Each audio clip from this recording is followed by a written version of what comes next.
किसी गांव में एक किसान के पास एक बहुत प्यारी सी गाय थी जिसका नाम देवकी था। परंतु वो किसान बहुत ही जालिम था। वो देवकी गाय को बहुत मारता था। किसान पूरा दिन उस गाय का दूध निकालता रहता था और फिर भी देवकी गाय को बहुत मारा करता था। बेचारी देवकी गाय अपने मालिक से बहुत ज्यादा परेशान थी। हाय रे, ये किस जन्म की पाप की सजा मिल रही है मुझे, जो मुझे इतना जालिम मालिक मिला है। मैं इसको कितना दूध देती हूँ, फिर भी यह मेरी फिक्र नहीं करता। मुझे इतना कम भोजन देता है और ऊपर से मुझे इतना जोर जोर से मारता है। मुझे बहुत दर्द होता है, लेकिन इस जालिम किसान पर कुछ भी फर्क नहीं पड़ता। पता नहीं इसकी इंसानियत कहाँ मर गई है। परंतु देवकी गाय ने अब यह फैसला कर लिया था कि अब वो ऐसी जिंदगी और नहीं गुजारेगी। बस अब और नहीं, मैंने अब फैसला कर लिया है। मैं अब इस किसान के साथ बिल्कुल नहीं रहूंगी। अपना पूरा जोर लगाकर आज रस्सी तोड़ दूंगी और फिर यहाँ से भाग जाऊंगी हमेशा के लिए, और फिर कभी दोबारा लौटकर यहाँ नहीं आऊंगी। फिर देवकी गाय ऐसा ही करती है। देवकी गाय अपना पूरा जोर लगाती है और आखिरकार वो रस्सी टूट ही जाती है। देवकी गाय किसान के पास से भाग जाती है। भागते भागते गाय घने जंगलों में पहुंच जाती है। तभी जमीन पर पड़ा हुआ एक नुकीला कांटा देवकी गाय के पैर में घुस जाता है और बेचारी गाय जख्मी होकर जमीन पर गिर जाती है और दर्द के मारे करहाने लगती है। बहुत दर्द हो रहा है, मुझे बहुत दर्द हो रहा है। ये इतना नुकीला कांटा मेरे पैर में घुस गया, मेरा तो खून भी निकल रहा है। कोई है यहाँ पर, कोई है? मेरी मदद करो, कोई मुझे बचाओ। बेचारी मासूम गाय बहुत तकलीफ में थी, परंतु उसकी आवाज सुनने वाला वहाँ पर कोई भी नजर नहीं आ रहा था। तभी अचानक रानो चिड़िया वहीं से गुजर रही थी। रानो चिड़िया उस बेचारी जख्मी गाय को देख लेती है। अरे बाप रे, ये इस बेचारी गाय को आखिर क्या हुआ है? इसका इतना खून क्यों निकल रहा है? लगता है ये जख्मी हो गई है। मुझे इसकी अभी मदद करनी चाहिए। ऐसा कहकर रानो चिड़िया उस गाय के पास आकर बैठ जाती है। ए चिड़िया, मेरी मदद करो, मेरे पैर में बहुत दर्द हो रहा है। एक नुकीला कांटा मेरे पैर में घुस गया है, जिसकी वजह से मेरा खून बह रहा है। मेरी मदद करो चिड़िया, मेरी मदद करो। गाय बहन, आप बिल्कुल चिंता मत करिए। मैं अभी डॉक्टर तोताराम को बुलाकर लाती हूँ। वो आपकी चोट को देखकर आपकी टांग की पट्टी कर देंगे, फिर आप बिल्कुल ठीक हो जाएंगी। आप घबराइए मत। फिर रानो चिड़िया ऐसा ही करती है। रानो चिड़िया डॉक्टर तोताराम को बुलाकर लाती है। डॉक्टर तोताराम गाय की टांग का जख्म देखता है और उस पर फौरन से पट्टी कर देता है। गाय बहन, अब आप बिल्कुल ठीक हैं। घबराने की कोई जरूरत नहीं। मैंने आपके जख्म की पट्टी कर दी है। कुछ दिनों में ये जख्म ठीक हो जाएगा। रानो चिड़िया और तोताराम भैया, आप दोनों का बहुत बहुत शुक्रिया। आपने मेरी बहुत मदद की है, नहीं तो मुझे बहुत जोर की चोट लग गई थी। परंतु गाय बहन, आप ये बताइए कि आप ऐसा क्या कर रही थी जो आपको कांटा लग गया और आपको दिखा भी नहीं? रानो चिड़िया, मेरा मालिक एक किसान है, परंतु वो किसान बहुत जालिम है। वो दिन भर मेरा दूध निकालता है और मुझे खाने को भी कुछ भी नहीं देता और उल्टा मुझे मारता भी है। इसलिए मैंने सोचा कि उसको छोड़कर मैं जंगल में भाग जाऊंगी। जब मैं भाग रही थी तो ना जाने कहां से ये कांटा मेरे पैर में घुस गया और मैं जख्मी हो गई। वो तो आज आप सही समय पर आ गई। आपने बिल्कुल सही किया गाय बहन। आपको ऐसे जालिम किसान के साथ नहीं रहना चाहिए था। जिस इंसान की आप इतनी मदद कर रही हो, उसको तो आपका एहसानमंद होना चाहिए था। हाँ रानो चिड़िया, लेकिन मुझे लगता है कि वो किसान मुझे ढूंढता हुआ इस जंगल में जरूर आएगा। गाय बहन, चिंता मत करिए, आप मेरे साथ चलिए। वो किसान आपको ढूंढता हुआ आएगा, पर आपको ढूंढ नहीं पाएगा। आप मेरे साथ ही रहिएगा, वहाँ पर आपकी जान को खतरा नहीं होगा। फिर देवकी गाय रानो चिड़िया के साथ उसके घर चली जाती है और रानो चिड़िया के आम पेड़ के नीचे ही रहने लगती है। ऐसे ही काफी दिन गुजर जाते हैं। अब रानो चिड़िया देवकी गाय का दूध जंगल के पक्षियों को बेचती थी। इस तरह वो अच्छे पैसे कमाने लगती है। वहीं कालू कौवा दूर पेड़ पर बैठा ये सब देख लेता है और रानो चिड़िया से जलने लगता है। अरे वाह, इस रानो चिड़िया की तो इस गाय से बड़ी अच्छी दोस्ती हो गई है। हमेशा ये दोनों साथ ही नजर आती हैं। रानो चिड़िया बहुत चालाक है, हमेशा सबको अपना दोस्त बनाकर उनसे फायदा उठाती है, पर ज्यादा दिन नहीं। मैं इस रानो चिड़िया की यह खुशी जल्दी ही छीन लूंगा। वहीं दूसरी तरफ वो किसान अपनी गाय को जंगल में हर जगह ढूंढ रहा था, लेकिन किसान को अपनी गाय कहीं नहीं मिल रही थी। अरे ना जाने ये नाशपीती गाय मेरी रस्सी तोड़कर कहाँ भाग गई। 2 दिन से ग्राहक मेरे घर पर आ जा रहे हैं, परंतु मैं उन्हें दूध नहीं बेच पा रहा हूँ। इस गाय को एक बार ढूंढ लूँ, फिर इसे ऐसा मारूंगा कि इसकी अकल ठिकाने आ जाएगी। तभी उस किसान को वो कालू कौवा मिलता है। अरे सुनो कौवे, तुमने क्या मेरी गाय को यहाँ आसपास देखा है? वो सफेद और काले रंग की है। मैं उसे कब से ढूंढ रहा हूँ, मगर कितने दिन हो गए पर वो मुझे मिली ही नहीं। उसकी वजह से मेरा बहुत नुकसान हो रहा है। अच्छा, वो सफेद और काले रंग वाली गाय? हाँ हाँ, मैंने देखा है। मुझे पता है तुम्हारी गाय कहाँ है। अच्छा, तुम्हें पता है? तो फिर बताओ मेरी गाय कहाँ है? अरे ऐसे कैसे बता दूं? इसमें मेरा क्या फायदा? अगर तुम मुझे अपने खेत से बहुत सारे गेहूं के दाने मुफ्त में दोगे तो ही मैं तुम्हें बताऊंगा कि तुम्हारी गाय कहाँ है।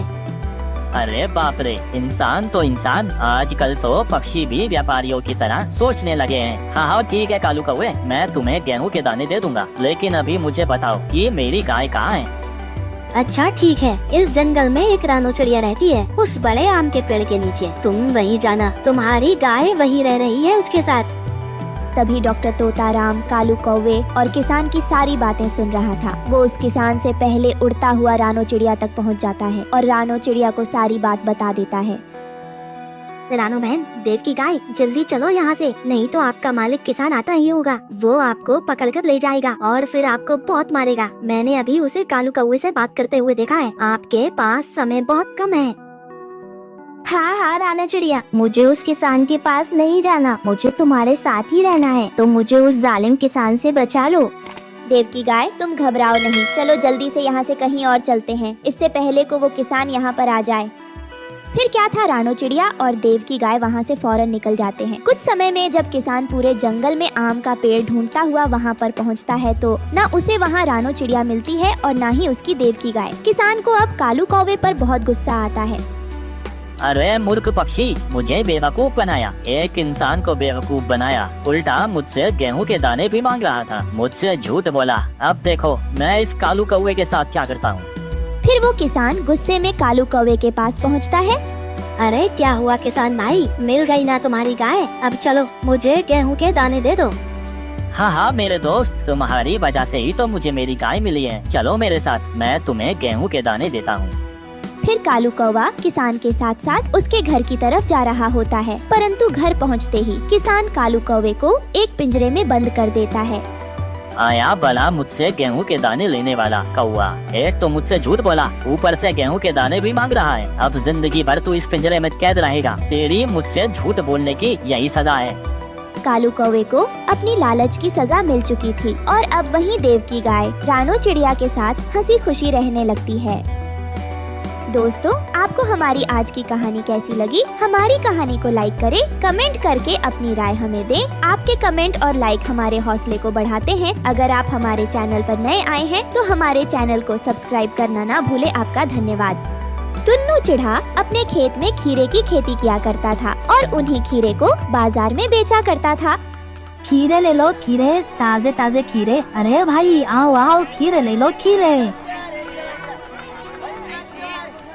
टुन्नू की खीरे बेचकर अच्छी कमाई होती थी और उसी से वो अपना घर चलाया करता था। ऐसे ही एक सुबह टुन्नू की पत्नी रानो उसे कहती है, जी सुनते हो, मुझे कुछ पैसे दे दो, मुझे सोने का हार लेना है, वो मेरी बहन लाडो की शादी है ना, उसी में पहनूंगी।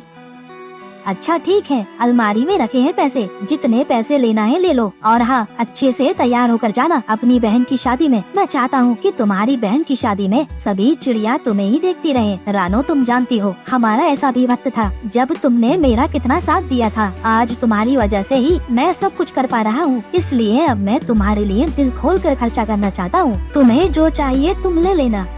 रानो अपने पति से पैसे लेकर सुनाहर के पास जाती है और खुद के लिए सोने का हार लेती है। तभी रास्ते में उसे उसकी पड़ोसन गोरी कौवी दिखाई देती है। और रानो बहन, तुम सुनार की दुकान में गई थी, क्या क्या लेकर आई हो, जरा मुझे भी तो बताओ। अरे गोरी, दरअसल मेरी बहन की शादी है, इसीलिए मैंने अपने लिए सोने का हार लिया है। अगर तुम्हें मेरा हार देखना है तो मेरे साथ मेरे घर चलो, क्योंकि ऐसे रास्ते में मैं तुम्हें नहीं दिखा सकती।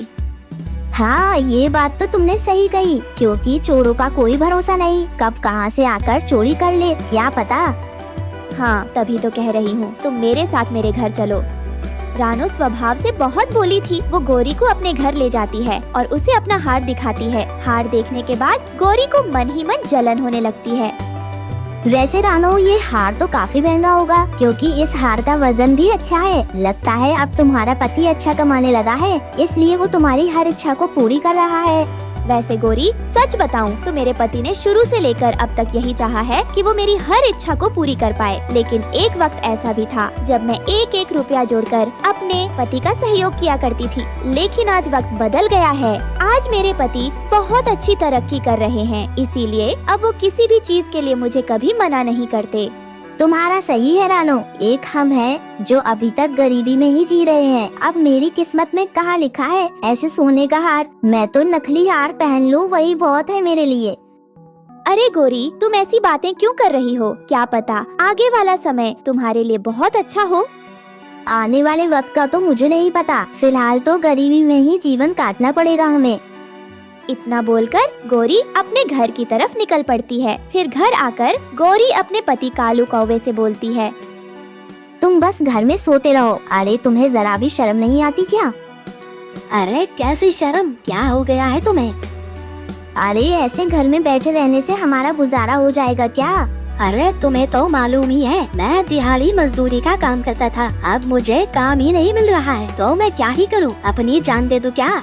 देखो, मुझे नहीं पता तुम क्या करोगे क्या नहीं। अरे कम से कम रानू के पति को ही देख लो। अरे उसने आज अपनी पत्नी को सोने का हार दिलाया है। इतनी तरक्की कर रहा है कि पूछो ही मत। और एक तुम हो, तुम्हारे बस की तो कुछ है ही नहीं।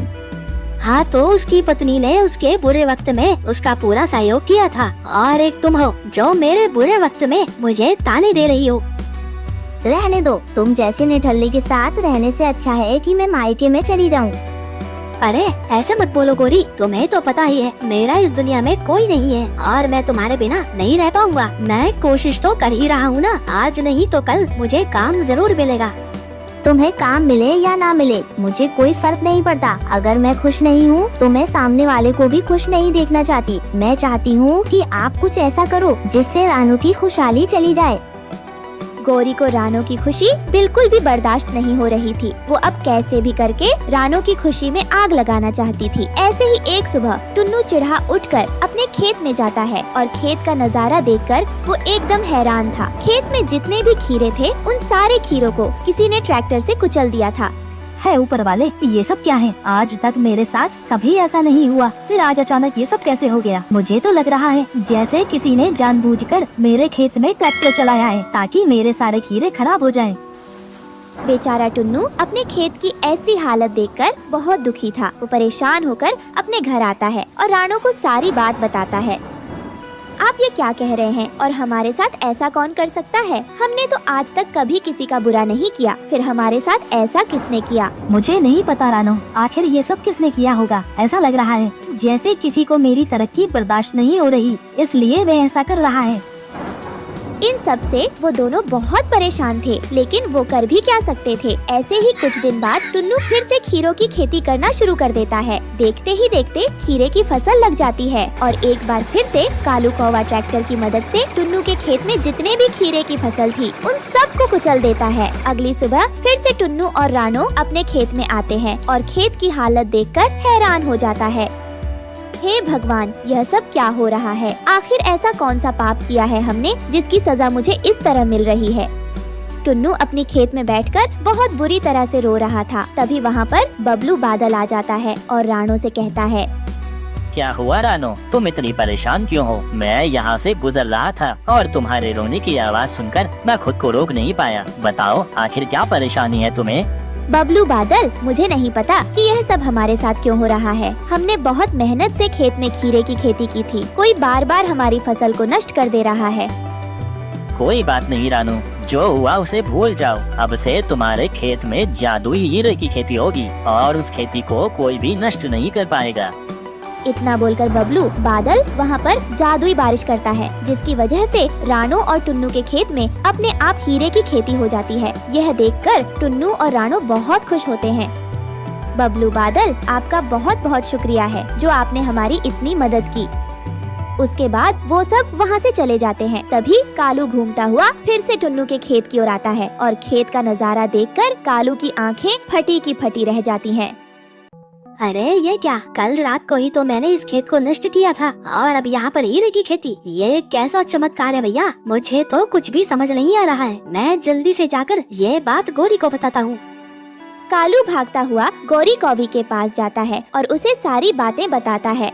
आपको पूरा विश्वास है ना कि आपने टुन्नू के खेत में ही हीरे की खेती देखी है? कहीं आपने नींद में कोई सपना तो नहीं देख लिया?